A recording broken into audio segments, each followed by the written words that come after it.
The Adaptation Fund was established as part of the Kyoto Protocol, and the board was appointed in 2007, and since then we've been trying to make the fund operational. And I just reported back to CMP yesterday that the fund is actually delivering, and it's delivering results. It's high demand for the support from the fund. Currently we're supporting 51 countries. And to the tune of about $330 million US. So we have a really good project portfolio. Okay, where is the money comes from? Is it new money? Is it fresh money? When the fund was set up, it has had a unique financing instrument. In essence, we were taxing the clean development mechanism. So we got 2% of the carbon emission credits that we then can sell on the market. So when we started, the carbon prices was really high. It was up in the $25 range, and then suddenly the price collapsed completely. So now it's only worth some tens of cents. So that means we've lost the main source of funding, which is the carbon market, and now increasingly we have to rely upon voluntary contributions from donors. Sorry to report that the number of contributions we are getting are currently not high enough, so that means the sustainability of the fund is actually at risk. Okay, and concretely, can you tell us about the kind of project that you are financing with the Adaptation Fund? We are funding, like I said, a number of projects, 51 projects in 45 countries in various sectors.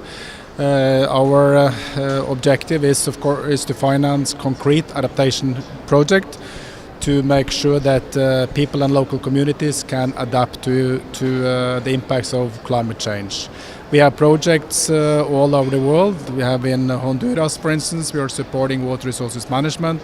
We are supporting water resources and also agriculture projects in small island states, and also a number of African and Asian countries that get support in various countries. In Senegal, we are supporting coastal protection, the same in Tanzania.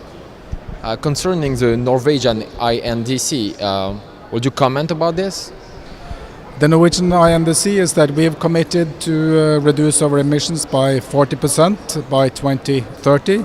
And we would like to do that as part of the EU's commitment. So we are now discussing with the EU how we can enter into their commitment and be part of the EU bubble, as I would call it.